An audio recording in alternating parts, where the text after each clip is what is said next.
जिस गरीब लड़के को एक पार्टी में एंट्री नहीं मिल रही थी। आहान सिंह रायज़ादा सर, आप कुछ गरीब की बर्थडे पार्टी पे? आहान अपने ससुराल में ही घर जमाई बनकर रहता था और इस बात का मजाक सभी उड़ाते रहते थे। जिससे सनाया के पापा शेखर गिल ने शादी करवाई थी। Am I right, Sanaya? जो मेरी बीवी से बदतमीजी की है उससे माफी मांगो और निकल जाए ऐसे। बहुत बड़ी गलती कर दी तूने। आहान रायज़ादा। क्यों अचानक आहान को देखकर विकी अपने गुंडों के साथ भागने लगा? क्या विकी और आहान का पहले भी कहीं सामना हो चुका है? जिससे कांपता था पूरा शहर, वो एक फटीचर घर जमाई को देख के खुद कांप गया। आहान को देखते ही विकी भाई ने शनाया से माफी मांगी, जिससे सब शॉक हो गए। इतना ही नहीं, विकी भाई ने नुकसान की भरपाई के लिए उसे 50 लाख देने का वादा करके वो चला गया। जब आहान और शनाया घर लौटे तो शॉक्ड हो गए। एक ब्रीफ केस में उनके घर 50 लाख रुपए आए। क्या करेंगे आहान और शनाया इन पैसों का? और ऐसा कौन सा सवाल पूछा शनाया ने जिससे आहान की हो गई बोलती बंद? शनाया को अपनी आंखों पर यकीन ही नहीं हो रहा था। उसने आहान की तरफ देखकर उससे कहा, ये विकी भाई सच में पागल है क्या? उस ब्रीफकेस में 50 लाख रुपए कैश थी, जैसा कि विकी भाई ने थोड़ी देर पहले रेस्टोरेंट में कहा था। ये तो सच में अनएक्सपेक्टेड है। आहान, हम ये नहीं ले सकते।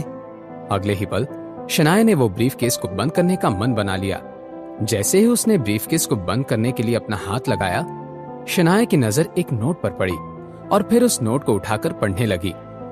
मिस शनाया, मैं जानता हूं आप ये पैसे लेने से मना कर देंगी, लेकिन ये पैसे शौर्य गिल ने आखिरी बार आपको किडनैप करने के लिए दिए थे। माफी के तौर पर ये आपको वापस भेज रहा हूं। उम्मीद है आप मुझे माफ कर देंगी। मैंने बहुत सोचकर ये फैसला लिया है। अब तो हम ये पैसे रख ही लेते हैं। आपका जो भी फैसला है, मैं आपके साथ हूं। हम आधे पैसे रख देंगे और बाकी के आधे, मतलब 25 लाख रुपए को दे देंगे। ओके?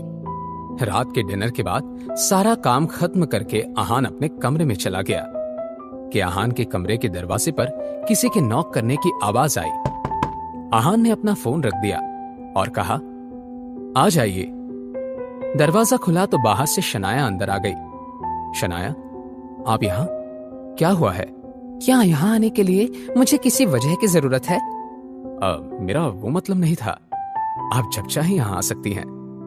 आहान ने ऐसा कहा तो शनाया बेफिक्र होकर, आहान, वो विकी भाई ने जो पैसे दिए हैं उनका क्या करना है?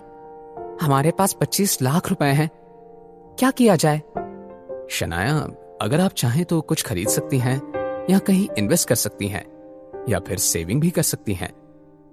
आपका जो भी डिसीजन होगा, मैं आपके साथ हूं। आहान, मैंने सोच लिया है कि मुझे उन 25 लाख रुपयों से क्या करना है। हाँ शनाया, आप जो भी चाहती हैं मैं आपको सपोर्ट करूंगा। कंफर्मेशन मिलने के बाद शनाया ने अपना फैसला सुनाते हुए कहा, तो फिर हम इन पैसों से तुम्हारे लिए एक कमाल की कार खरीदेंगे जो तुम्हें पसंद आए। शनाया की ये बात सुनकर आहान दंग रह गया। क्या? देखो आहान, अब ये डिसाइड हो गया है। तुमने कहा था कि तुम मना नहीं करोगे। शनाया ने इस बार अपना मन पक्का कर लिया था। वो आहान के लिए कार खरीदना चाहती थी, मगर आहान ने उससे कहा, शनाया, इस सब की क्या जरूरत है? मैं कार का क्या करूंगा? आहान अपनी बात कर ही रहा था कि शनाया ने उसका हाथ पकड़ लिया और अपनी बड़ी बड़ी आंखों से आहान की तरफ देखकर बोली, अब क्या मेरा तुम पर इतना भी हक नहीं है? ऐसी बात नहीं है। तो फिर तय रहा, कल सुबह जाकर हम कोई अच्छी सी कार खरीदते हैं। अपनी बात कहने के बाद शनाया आहान के कमरे से चली गई। उसके जाने के बाद आहान बेड पर लेट गया। वो समझ नहीं पा रहा था कि वो कैसा महसूस कर रहा था। आज आहान का दिल एक बहुत ही नई सी लेकिन जानी पहचानी सी राहत को महसूस कर रहा था। इस बारे में सोचते हुए कब आहान सो गया उसे भी पता नहीं चला। अगली सुबह जैसे कि उन दोनों ने डिसाइड किया था, शनाया और आहान कार खरीदने के लिए शोरूम में चले गए। शनाया एक से एक कमाल की कार देख रही थी, मगर उसे आहान के लिए एक भी सही नहीं लग रही थी। शनाया ने सेल्स पर्सन से कहा, देखिए, मैं चाहती हूँ कि आप मुझे कोई ऐसी कार सजेस्ट करें जो मेरे हस्बैंड की पर्सनैलिटी से मैच करती हो। शनाया की बात सुनकर उस सेल्स पर्सन का मुंह बन गया, लेकिन उसने हाँ में अपना सर हिला दिया ताकि शनाया नाराज ना हो जाए। अपने दूसरे कलीग के पास जाते हुए सेल्स पर्सन ने धीमी आवाज में कहा, इन मैडम का हस्बैंड एवरेज सा लड़का ही तो है, जरा देखो उसे कैसे चुपचाप खड़ा है। ये मैडम उस लड़के से जितने केयरिंग अंदाज में पेश आ रही है, ये बात तो वो डिजर्व ही नहीं करता। उस लड़के से ज्यादा हैंडसम तो मैं हूं। ये बात जो सेल्स पर्सन सुन रही थी वो एक लड़की थी।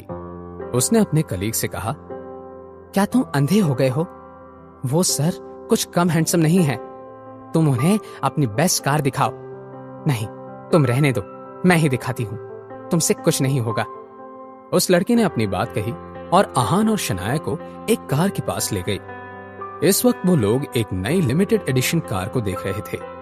तो शनाया ने उस सेल्स पर्सन लड़की से कहा, हम यही कार लेना चाहते हैं, क्या हमें ये आज मिल सकती है? आज क्यों? आपको ये कार अभी मिल सकती है। आप बाकी की प्रोसीजर के लिए मेरे साथ आइए। आधे घंटे में आप ये कार ले जा सकते हैं। थोड़ी ही देर बाद आहान और शनाया अपनी नई कार में बैठे हुए थे। आहान को इस नई कार में एक अजीब सा कंफर्ट फील हो रहा था। तो चलें? शनाया बहुत एक्साइटेड थी। आहान ने हामी भर दी और कार शुरू की। दोनों के लिए भी ये राइड बहुत ही यादगार होने वाली थी। शनाया के मोबाइल पर एक नोटिफिकेशन आया और मैसेज खुलने के बाद शनाया हंसने लगी। उसने आहान से कहा, मैंने कार का फोटो रूपल को सेंड किया था। वो कह रही थी, नए बेबी के लिए कॉन्ग्रेचुलेशंस।